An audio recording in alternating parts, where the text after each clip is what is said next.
মুদি দোকানি সায়েদ নিহতের ঘটনায় শেখ হাসিনা সহ 7 জনের বিরুদ্ধে হত্যা মামলা। মোহাম্মদপুর থানাকে তদন্তের নির্দেশ আদালতের। হিন্দু মুসলিম ভেদাভেদ নেই, সবার সমান অধিকার। ঢাকেশ্বরী মন্দিরে প্রধান উপদেষ্টা দেশে ন্যায় প্রতিষ্ঠায় সহযোগিতা কামনা। স্বাভাবিক হয়ে আসছে সারা দেশের জনজীবন। শিক্ষার্থীদের নিয়ে সড়কে ট্রাফিক পুলিশ। লোকাল ও কমিউটার ট্রেন চলাচল শুরু। এবং জাহিদ মালিকের ছত্রছায়ায় মানিকগঞ্জের আওয়ামী লীগ নেতা আপেলের সম্পদের পাহাড়, টেন্ডার বাণিজ্য সহ নানা অভিযোগ। দর্শক শুনছিলেন দেশ জনপদ সংবাদ শিরোনামগুলো, সঙ্গে রয়েছে আমি তানজিয়া যুথি। সাবেক প্রধানমন্ত্রী শেখ হাসিনা ও তার সরকারের 2 মন্ত্রী সহ 7 জনের বিরুদ্ধে হত্যা মামলা গ্রহণ করেছেন আদালত। মামলার আবেদনকে এজাহার হিসেবে গ্রহণ করে মোহাম্মদপুর থানাকে তদন্তের নির্দেশ দেন ঢাকার chief metropolitan magistrate Rajesh Chowdhury. 19 July পুলিশের গুলিতে মোহাম্মদপুরের মুদি দোকানি আবু সায়েদ নিহতের ঘটনায় আদালতে এ মামলার আবেদন করেন SM আমির হামজা শাতিল। বিস্তারিত মাহমুদ হাসানের প্রতিবেদনে। শান্তিপূর্ণ কোটা সংস্কার আন্দোলন দমনে দেশে হত্যাযজ্ঞ চালায় স্বৈরাচার শেখ হাসিনা সরকার। 19 জুলাই মোহাম্মদপুরের বছিলায় পুলিশের গুলিতে রাস্তা পার হওয়ার সময় মাথায় গুলিবিদ্ধ হয়ে ঘটনাস্থলে মৃত্যুবরণ করেন স্থানীয় মুদি দোকানদার আবু সাইদ। এ ঘটনায় SM আমির হামজা শাতিল নামে এক ব্যক্তি বাদী হয়ে নিরীহ নাগরিক হত্যার বিচার চেয়ে মঙ্গলবার চিফ মেট্রোপলিটন ম্যাজিস্ট্রেট আদালতে এক হত্যা মামলা দায়েরের আবেদন করেন। উনি হচ্ছেন আবু সায়েদ। উনি একজন রিক্সা চালক ছিলেন, পরবর্তীতে মুদি দোকানি। উনি 19 তারিখ বিকেলবেলা মাথায় গুলি খেয়ে মারা যান বছিলা 40 ফিট রোডে। পরিবারের সাথে কথাবার্তা বলে যেটা বুঝেছি যে তাদের ঢাকায় আসার মতো কোনো আর্থিক সচ্ছলতা এবং অবস্থিতি।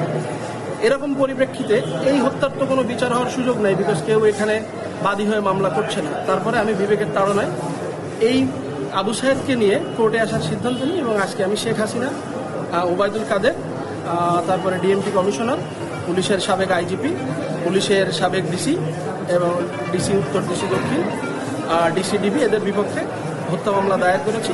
মেট্রোপলিটন ম্যাজিস্ট্রেট, সাবেক সেতুমন্ত্রী ও আওয়ামী লীগ সাধারণ সম্পাদক ওবায়দুল কাদের, সাবেক স্বরাষ্ট্রমন্ত্রী আসাদুজ্জামান খান কামাল, সাবেক পুলিশ মহাপরিদর্শক আব্দুল্লাহ আল মামুন, ডিএনপির যুগ্ম কমিশনার বিপ্লব কুমার সরকার, সাবেক ডিবি প্রধান হারুনুর রশিদ ও ডিএনপি কমিশনার হাবিবুর রহমানকে আসামি করে এ মামলার আবেদন করা হয়। আমরা বিজ্ঞ আদালতে মামলা দাখিল করার পরে বাদীর জবানবন্দি গ্রহণ করেছেন এবং বক্তব্য শ্রবণ করার পরে বিজ্ঞ আদালত বলছে যে আদেশ পরে হবে, পর্যালোচনায় আদেশ হবে। আমরা অপেক্ষায় আছি। অভিযোগে বলা হয় সাবেক প্রধানমন্ত্রী শেখ হাসিনা সহ আসামিদের নির্দেশে এ হত্যাকাণ্ড ঘটিয়েছে পুলিশ। মাহমুদ হাসান, দেশ টিভি, ঢাকা। বাংলাদেশের সবাই এক পরিবার, এখানে হিন্দু মুসলিম পার্থক্য করা বা বিভেদের কোনো সুযোগ নেই বলে সাফ জানিয়ে দিয়েছেন অন্তর্বর্তীকালীন সরকারের প্রধান উপদেষ্টা ডক্টর মোহাম্মদ ইউনূস। দুপুরে ঢাকেশ্বরী মন্দির পরিদর্শন শেষে মতবিনিময়কালে এ কথা বলেন তিনি। এ সময় সমান অধিকার নিশ্চিতে সবার সহযোগিতাও চান প্রধান উপদেষ্টা। মাহমুদ হাসানের আরও একটি প্রতিবেদন দেখব আমরা।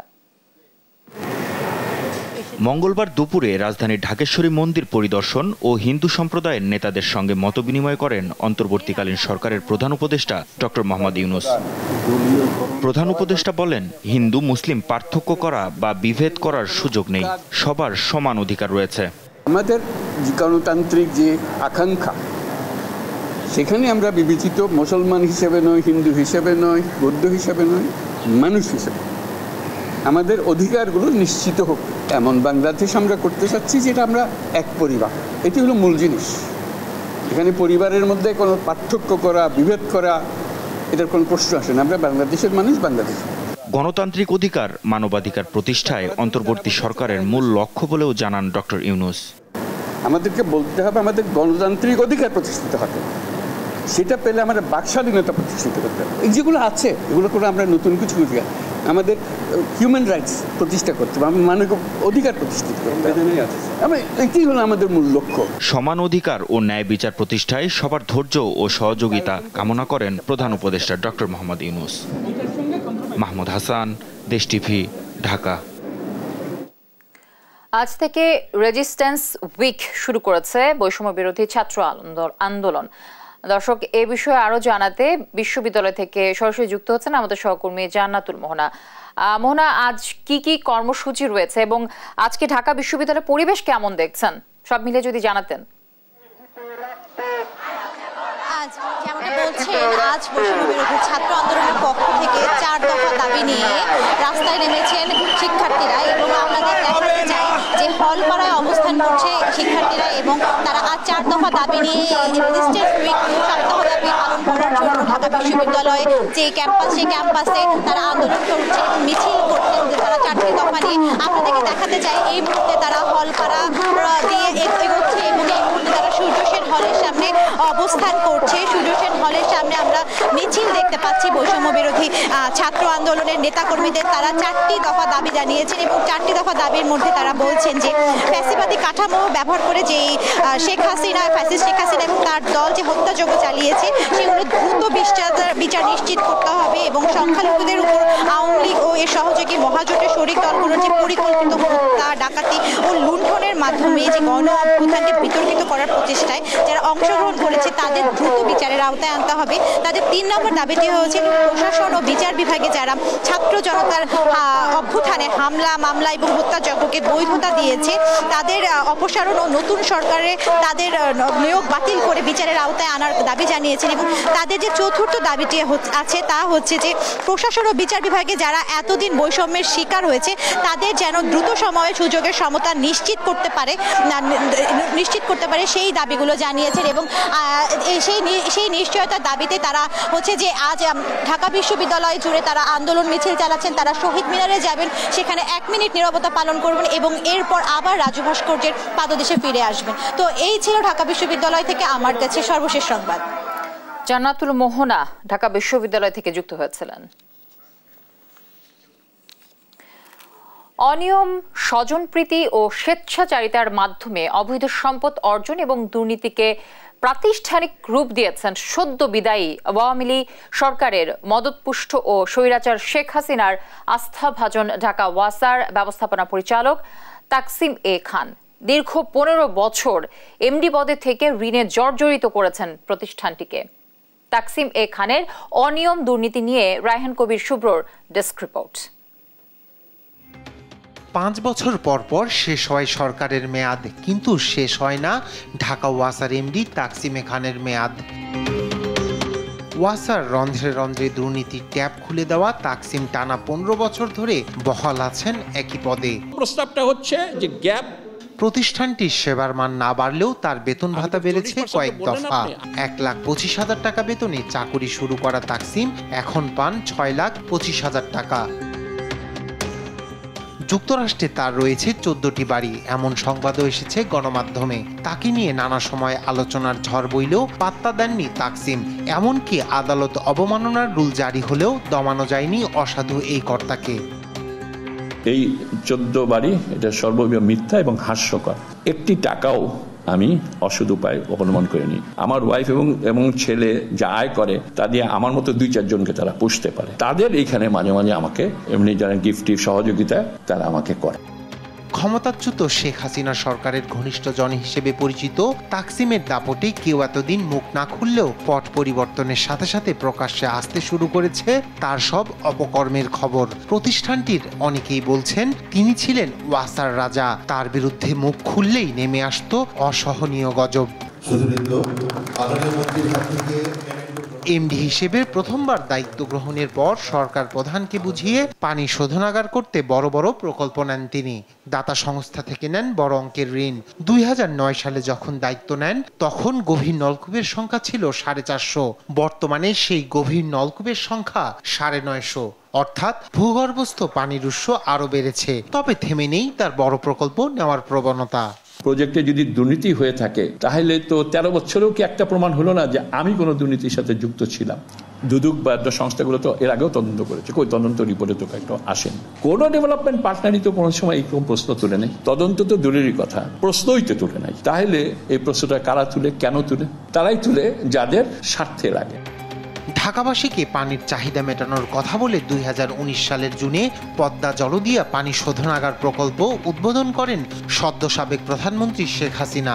উদ্বোধনের সময় জানানো হয় এই পানি শোধনাগার থেকে দৈনিক পাওয়া যাবে 45 কোটি লিটার বিশুদ্ধ পানি, কিন্তু এখন পর্যন্ত এই পরিমাণ পানি সরবরাহের মতো কোনো রেকর্ড দেখাতে পারেনি ওয়াসা। 3670 কোটি টাকার এই প্রকল্প থেকে পানি মিলছে লক্ষ্যমাত্রার অর্ধেকেরও কম। গেল 2023 সালে আফতাবনগরে দাশেরকান্দি পয়ঃবর্জ্য শোধনাগার প্রকল্পের উদ্বোধন করেন শেখ হাসিনা। ঢাকা শহরের পয়ঃবর্জ্যের কথা বললেও বাস্তবে নেওয়া হচ্ছে ড্রেনেজ বর্জ্য। এটিও তাকসিমের শুভঙ্করের ফাঁকি বলে মনে করছেন অনেকে। মেগা প্রজেক্টের নামে অন্তত 25,000 কোটি টাকা ঋণ নিয়ে নিজের আখের গুছিয়েছেন তাকসিম। প্রতিষ্ঠানটির সাবেক চেয়ারম্যান গোলাম মোস্তফার দাবি, এই ঋণ পরিশোধ করা ওয়াসার পক্ষে অসম্ভব, কারণ সবটুকু লাভের গুড় চলে গেছে এমডি তাকসিমের পেটে। এইসব নিয়ে আমরাও একটু বিব্রত হয়ে থাকি। নেওয়া সহজ না, আমরা একটু বিদেশে যাচ্ছেন। আমরা যদি ওনাকে চাই, যদি প্রয়োজন মনে করি, তাহলে হয়তো জয়েন করতে পারি। গেল 5 আগস্ট শেখ হাসিনা সরকারের পতনের পর থেকে উধাও তাকসিমে খান। পতনের পরদিন অফিস খুললেও যাননি তিনি। শাহজালাল আন্তর্জাতিক বিমানবন্দরের তথ্য বলছে দেশ ছেড়ে যাননি দুর্নীতির বরপুত্র তাকসিম। তবে দেশের ঠিক কোথায় রয়েছেন এ নিয়ে পাওয়া যায়নি কোনো তথ্য। রায়হান কবির শুভ্র, নিউজ ডেস্ক, দেশ টিভি। কর্মবিরতি প্রত্যাহার করে দ্বিতীয় দিনের মতো সড়কে শৃঙ্খলা নিয়ন্ত্রণের দায়িত্ব পালন করছে ট্রাফিক পুলিশ। সাথে রয়েছে শিক্ষার্থীরাও। চালকদের বিভিন্ন পরামর্শ দেওয়া সহ কাজ করছে শৃঙ্খলা নিয়ন্ত্রণে। তবে শিক্ষার্থীরা পুলিশের হাতে দ্রুত দায়িত্ব বুঝিয়ে দিয়ে ফিরতে চায় পড়ার টেবিলে। বিস্তারিত নিয়াজ মোর্শেদের প্রতিবেদনে। স্বাধীনতার 53 বছর পর রাষ্ট্রের দরকার এবার সংস্কার, যার শুরুটা হয় রাজপথে। সড়ক অবরোধ থেকে স্বৈরাচার শেখ হাসিনাকে বিদায় করেও ঘরে ফেরে না শিক্ষার্থীরা। জীবন বাঁচাতে দায়িত্ব ভুলে পুলিশ যখন সরে দাঁড়িয়েছে, তখন সড়কের শৃঙ্খলার বিশাল ভার ছোট্ট কাঁধে তুলে নিয়েছে শিক্ষার্থীরা। অ্যাম্বুলেন্স আসলে দ্রুত বের করে দেয়া হয়, আর নিয়ম মেনে যান চলাচলের সহায়তা করে যাচ্ছে শিক্ষার্থীরা। সড়কের শৃঙ্খলা ফেরাতে এরকম নানা সংস্কারের নিয়ম এনেছে শিক্ষার্থীরা। তবে এবার তাদের পড়ার টেবিলে ফেরার পালা। ট্রাফিক পুলিশদের হাতে তুলে দিতে চায় দায়িত্ব। তারাও আমাদের সাথে সহযোগিতা করুক। আমরা চাই যে তারা আসলে আমরা আমাদের স্থানে ফিরে যাব। রাস্তায় যানবাহনের যে যানজটটা অনেকটা কমে গেছে। আপাতত পুলিশ থাকলে যেটা হতো সেটা থেকে অনেকাংশে কমে গেছে। আমরা চাই প্রশাসনের পুলিশ নামুক। এখনো পর্যন্ত আলহামদুলিল্লাহ যতটুকু পুলিশ নামছে, যতটুকু আমাদের জন্য এটা হেল্পফুল হইতেছে, আমরা কিছুটা স্বস্তি পেয়েছি। আশা করি পুলিশ ভাইরা আমাদের সাথে আমাদের কাজটা বুঝে নিয়ে তারা নিয়মিত সেটা কন্টিনিউ করবে। টানা কয়েকদিনের কর্মবিরতি প্রত্যাহার করে সড়কে শৃঙ্খলা ফেরাতে শিক্ষার্থীদের সাথে যোগ দিয়েছে ট্রাফিক পুলিশ। জনজীবনে ফিরেছে স্বস্তি। পুলিশের তো দায়িত্ব ভিন্ন, ছাত্রদের ভিন্ন। যেহেতু দেশ স্বাধীন হয়েছে, এখন বাচ্চারা দায়িত্ব নিছে, আমার মনে হয় অনেক ভালো চলছে আগের থেকে। নিয়ম যেটা ওনারা করতেছে সেটা অবশ্যই পালনের কিছু দরকার, নাহলে তো রাস্তাঘাট জ্যাম জট অনেকে লাগিয়ে থাকে। সবাই চাচ্ছে আমরা নামি, আর আপনারা সবাই চাচ্ছেন, এই কারণে আমরা গতকালকে থেকে আমরা সবাই রাস্তায় নেমে গেছি। আলহামদুলিল্লাহ আজকে আমাদের সব ইউনিট কাজ করতেছে।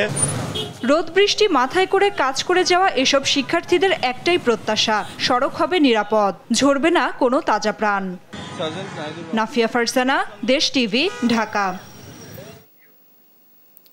7 আগস্ট থেকে সারা দেশে বিভিন্ন সড়কে ট্রাফিক পুলিশের দায়িত্ব পালন করছেন শিক্ষার্থীরা। অন্তর্বর্তীকালীন সরকারের নির্দেশনায় আবারও দায়িত্বে ফিরছেন পুলিশ সদস্যরা। থানা প্রাঙ্গণ ও সড়কে পুলিশ সদস্যদের কাজে যোগদানের স্বস্তি ফিরে পেয়েছেন সাধারণ জনগণ।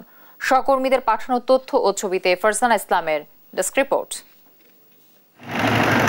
মানিকগঞ্জের ঢাকা আরিচা মহাসড়ক সহ অভ্যন্তরীণ সড়কের আইন শৃঙ্খলা ফিরিয়ে আনতে কাজ শুরু করেছে ট্রাফিক পুলিশের সদস্যরা। ফলে চালক ও সাধারণ মানুষের মাঝে ফিরেছে স্বস্তি।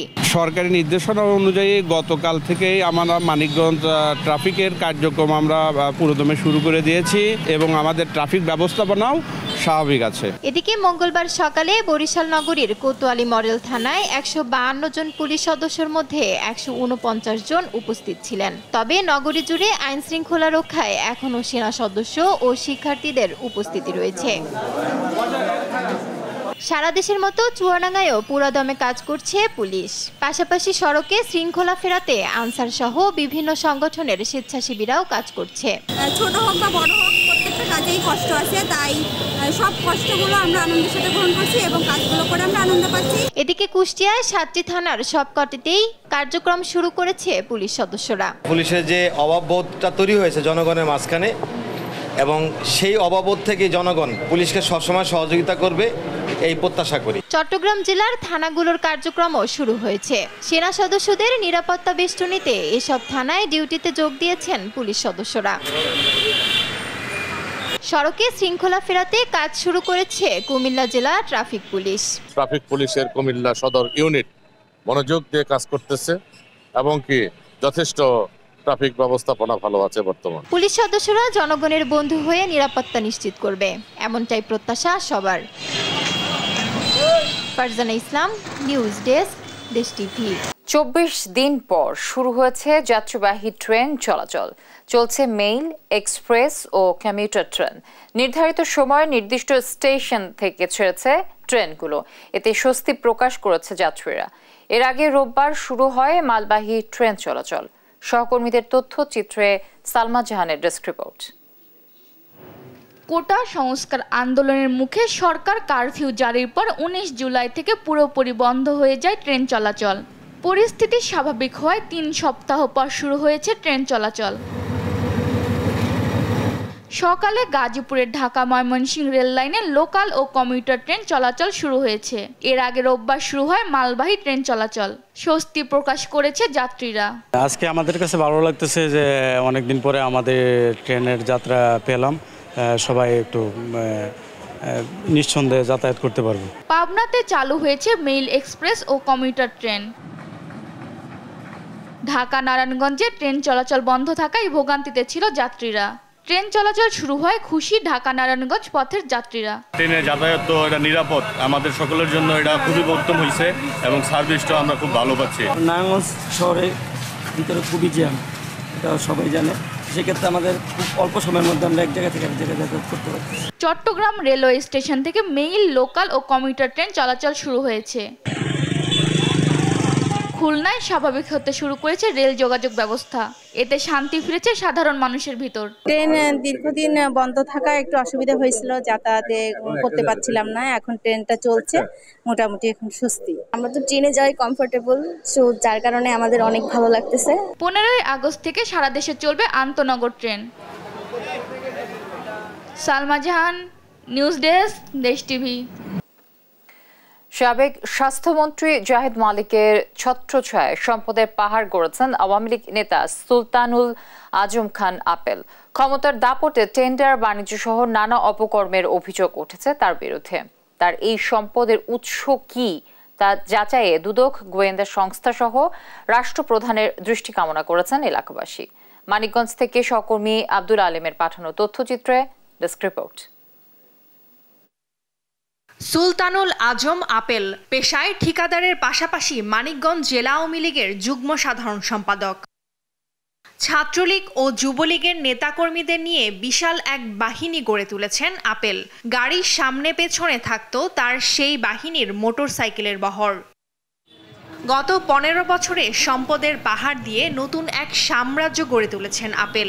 দেশ টিভির অনুসন্ধানে বেরিয়ে আসে তার নামে বেনামে সম্পদের পাহাড় গড়ার তথ্য। অভিযোগ রয়েছে সাবেক স্বাস্থ্যমন্ত্রী জাহিদ মালিকের আস্থাভাজন হয়ে আওয়ামী লীগ সরকারের আমলে জেলার সকল টেন্ডার, বাণিজ্য সহ নানা অপকর্ম নিয়ন্ত্রণ করতেন তিনি। আপেলের সম্পদের মধ্যে রয়েছে মানিকগঞ্জ শহরে পৌরসভা সংলগ্ন 5 তলা আবাসিক ভবন, শহীদ রফিক সড়কের লক্ষ্মী মণ্ডপের সামনে 7 তলা বাণিজ্যিক ভবন, শিববাড়িতে আলিশান ভবন, শহরের বিভিন্ন বহুতল ভবনে অসংখ্য ফ্ল্যাট সহ শহরের হিজুলি বাজারে ফার্স্ট সিকিউরিটি ইসলামী ব্যাংকের এজেন্ট ব্যাংক। এছাড়াও কোটি কোটি টাকা মূল্যের জমি তার নামে রয়েছে বলেও অভিযোগ আছে। সুজনের সাধারণ সম্পাদক মনে করেন, তদন্তে দুর্নীতির প্রমাণ মিললে সেই সম্পদ সরকারি কোষাগারে নেওয়া দরকার। সরকারের পক্ষ থেকে তদন্ত করে তালিকার পূর্ব তাদের যে সম্পদ সেটি যদি প্রমাণিত হয় তাহলে অবশ্যই সেটি সরকারি কোষাগারে ফেরত দেওয়া দরকার। এদিকে যারা দুর্নীতির মাধ্যমে সম্পদের পাহাড় গড়েছেন তাদের তদন্ত করে আইনের আওতায় আনা হবে বলে জানান জেলা দুদক। দুর্নীতির মাধ্যমে জ্ঞাত আয় বহির্ভূত সম্পদ যদি কেউ উপার্জন করে থাকে তাদের আইনের আওতায় এনে তাদের বিচার হওয়াটা আমার দুদকও কামনা করে, দেশবাসীও সেটা চায়। যদি মানিকগঞ্জে এইরকম কোনো ঘটনা ঘটে থাকে, কেউ যদি মানিকগঞ্জের এইরকম মানিক হয়ে থাকে, তাহলে তাদেরও বিচার হওয়া উচিত। আপেলের সম্পদের উৎস কি তা যাচাইয়ে দুদক গোয়েন্দা সংস্থা সহ রাষ্ট্রপ্রধানের হস্তক্ষেপ চান এলাকাবাসী। নিউজ ডেস্ক, দেশ টিভি। ভোলায় নিউমোনিয়া সহ ঠান্ডাজনিত রোগের প্রকোপ বেড়েছে। হাসপাতালে আক্রান্তদের ভয়াবহ চাপ থাকায় দেখা দিয়েছে শয্যা সংকট। রোগীরা বাধ্য হয়েই মেঝেতে কিংবা এক বেডে চিকিৎসা নিচ্ছে। এ অবস্থায় আতঙ্কিত না হয়ে শিশুদের প্রতি আরও যত্নবান থাকার আহ্বান চিকিৎসকদের। বিস্তারিত সহকর্মী ছোটন শাহর রিপোর্টে জানাচ্ছেন ফারজানা ইসলাম। এটি ভোলার 250 শয্যার জেনারেল হাসপাতালের শিশু ওয়ার্ডের চিত্র। ধারণ ক্ষমতার বেশি রোগীর চাপ থাকায় এভাবেই মেঝেতে চিকিৎসা নিতে হচ্ছে রোগীদের। যারা শয্যা পেয়েছে তাদেরও এক বেডে 2 থেকে 3 জনকে চিকিৎসা নিতে হচ্ছে। একদিকে বৃষ্টি, অন্যদিকে গরম, ফলে ভ্যাপসা গরমে শিশুরা নিউমোনিয়া, জ্বর, সর্দি, কাশি সহ নানা রোগে আক্রান্ত হচ্ছে। এতে বেড়েছে রোগীর চাপ। আমার বাচ্চা ঠান্ডা লাগছে, ডাক্তারকে দেখাইছি, বলছে যে নিউমোনিয়া, হাসপাতাল নিয়ে যাইতে হবে। হাসপাতাল আইসা দেখি পুরা পরিস্থিতি খুবই খারাপ। আমাগো অসুবিধা হচ্ছে, মানে কি আমরা সিট পাই না, এদিকে আমরা এনে থাকি। এই বেডে একজনই আসছিলাম আমরা, এখন আরেকজন আইছিল, এখন 2 জন থাকলে তো অসুবিধা হয়। হাসপাতালটিতে শিশু ওয়ার্ডে 40 শয্যা থাকলেও বর্তমানে রোগী ভর্তি আছে 130 জন, যাদের অধিকাংশই নিউমোনিয়ায় আক্রান্ত। রোগীর লগে লগে আমরা নিজেরা অসুস্থ হয়ে যাইতেছি, অনেক অসুবিধা। বাচ্চার মা অসুস্থ, শুইতে পারে না, বইতে পারে না। বাচ্চাদের নিয়ে হাসপাতালে জায়গা হচ্ছে না, এক বেডে 2 জন 3 জন করে থাকা তারপরে সম্ভব হচ্ছে না। আবহাওয়া পরিবর্তনের কারণে রোগীর চাপ বেড়েছে বলে জানান চিকিৎসক। পরিবেশগত এবং আবহাওয়াগত পরিবর্তনের কারণে নিউমোনিয়ার সংখ্যা কিছুটা বেড়েছে। শিশুদের ক্ষেত্রে যাদের নিউমোনিয়ায় আক্রান্ত তাদেরকে আমরা চিকিৎসা সেবা দিচ্ছি, প্রয়োজনীয় ওষুধ সরবরাহ করছি এবং নিউমোনিয়া জনিত বিভিন্ন ধরনের পরীক্ষা নিরীক্ষার ব্যবস্থা রয়েছে, আমরা সর্বাত্মক সহযোগিতা করে যাচ্ছি। এমন পরিস্থিতিতে শিশুদের প্রতি অভিভাবকদের আরও যত্নশীল হওয়ার পরামর্শ চিকিৎসকদের। নিউজ ডেস্ক, দেশ টিভি। স্বৈরাচার হাসিনার পতন না হলে আন্দোলনের দায়ে খাটতে হতো জেল, এমনকি হুমকি ছিল গুম হবারও। বৈষম্য বিরোধী ছাত্র আন্দোলনের বরিশাল বিশ্ববিদ্যালয় শাখার সমন্বয়ক মাহমুদুল হাসান সজীব দেশ টিভির কাছে তুলে ধরেন কিভাবে আন্দোলনের পরতে পরতে তাদেরকে ভোগ করতে হয়েছে নানা নির্যাতন। তবে শেষ পর্যন্ত জয়ী হওয়ায় খুশি বরিশাল বিভাগে সর্বপ্রথম আন্দোলনের ডাক দেয়া প্রতিষ্ঠানটির শিক্ষার্থীরা। নতুন বাংলাদেশ নিয়েও সহকর্মী শফিক মুন্সির কাছে জানাচ্ছিলেন স্বপ্নের কথা। গুম, হত্যা, তারপরে যে এইগুলো আজকে যদি পট পরিবর্তন না হতো হয়তো বা আমাদের সাথে এটা বা আমার সাথে এটা হতো। এভাবেই নিজেদের নিয়তি নিয়ে একসময় গুম হবার শঙ্কার কথা জানাচ্ছিলেন কোটা সংস্কার আন্দোলন থেকে স্বৈরাচার পতন আন্দোলনে নেতৃত্ব দেয়া বরিশাল বিশ্ববিদ্যালয়ের শিক্ষার্থী মাহমুদুল হাসান সজীব। পট পরিবর্তন হয়েছে, কিভাবে শুধুমাত্র সরকারি চাকরির নিয়োগ পদ্ধতি সংস্কারের একটি আন্দোলন স্বৈরাচার পতনের সফল আন্দোলনে রূপ নিল, সেই গল্প শুনতে দেশ টিভি হাজির হয়েছিল তার কাছে। জানালেন কিভাবে আন্দোলনের পরতে পরতে ভোগ করতে হয়েছে নির্মম নির্যাতন। পুলিশরা যে আমাদেরকে গ্রেফতার করেছে সেটার জন্য তাদেরকে পুলিশকে সহযোগিতা করেছে হচ্ছে আমাদের তৎকালীন যে ক্ষমতাসীন ছাত্র সংগঠন বাংলাদেশ ছাত্রলীগ। নানাবিধ আশঙ্কার মধ্যে হচ্ছে যখন আমরা থানায় পৌঁছালাম দেখলাম যে না, আসলে আমাদের ধারণা ছিল ভুল, আমরা থানাতেই গিয়েছি। তবে পুলিশি হয়রানির চেয়ে নিজ ক্যাম্পাসেরই ছাত্রলীগ পরিচয় দানকারী শিক্ষার্থীদের হামলার শিকার হওয়াকে বেশি দুঃখজনক বলে মনে করছেন আন্দোলনকারীদের এই প্রতিনিধি। তৎকালীন যে ক্ষমতাসীন ছাত্র সংগঠন ছাত্রলীগের তারা হচ্ছে লাঠিসোঁটা নিয়ে এসে আমাদের উপর আক্রমণ করে। তো এই স্মৃতিটা আসলে তারা হচ্ছে আমাদের বোনরা যারা ছিল আন্দোলনে তাদের উপরও আসলে আক্রমণটা করা হয়, যেটা হচ্ছে বরিশাল বিশ্ববিদ্যালয়ের এর আগে আমার জানা মতে ঘটেনি। এত সব দুঃখগাথা ছাপিয়ে বরিশাল বিভাগে সর্বপ্রথম এই আন্দোলন বরিশাল বিশ্ববিদ্যালয়ের শিক্ষার্থীরা শুরু করেছিল, এই গৌরবে এখন আনন্দিত করছে সজীবকে। মেনলি বলতে গেলে বরিশাল বিশ্ববিদ্যালয় যেহেতু প্রথম শুরু করেছে এই আন্দোলনটা বা এখান থেকে যেহেতু স্পার্ক হয়েছে, তো সেই হিসেবে বরিশাল বিশ্ববিদ্যালয়ের একজন ছাত্র হিসেবে আমি নিজেকে গর্বিত মনে করছি। তবে নতুন বাংলাদেশে পুরনো বৈষম্য পুনরায় ফিরে এলে দ্বিতীয় স্বাধীনতার মর্যাদা ম্লান হবে বলে জানান তিনি। তো যেদিন আমাদের সমাজ থেকে সকল ধরনের বৈষম্য দূর হবে, বিভিন্ন ত্রাসের রাজনীতি বন্ধ হবে, খুন ঘুষ এই বা বিভিন্ন ধরনের যে দুর্নীতি বা বিভিন্ন ধরনের যে অন্যায় ও বিচারের যে কাজগুলো আছে এইগুলো যেদিন বন্ধ হবে, তো আমি মনে করব আমাদের সফলতাটা ঠিক সেদিনই আসবে। পরিসংখ্যান বলছে আন্দোলনকালীন পুলিশ ছাত্রলীগের যৌথ হামলায় আহত হন বরিশাল বিশ্ববিদ্যালয়ের অর্ধশত শিক্ষার্থী। এছাড়া পুলিশের কাছে আটক হন 12 জন। শফিক মুন্সি, দেশ টিভি, বরিশাল। দর্শক, এই ছিল এখনকার দেশ জনপদ সংবাদে। পরে বুলেটিন দেখার আমন্ত্রণ রইল। এছাড়া দেশ টিভির সর্বশেষ সব খবর পেতে ভিজিট করুন www.desh.tv। ফেসবুকে আমাদের সঙ্গে যুক্ত থাকুন দেশ টিভি অথবা দেশ টেলিভিশন পেজে। এছাড়াও সর্বশেষ ভিডিও পেতে ইউটিউবে আমাদের হ্যান্ডেল @দেশ টেলিভিশন অথবা @দেশ টিভি নিউজ লিখে সার্চ করুন। ধন্যবাদ সবাইকে সাথে থাকার জন্য।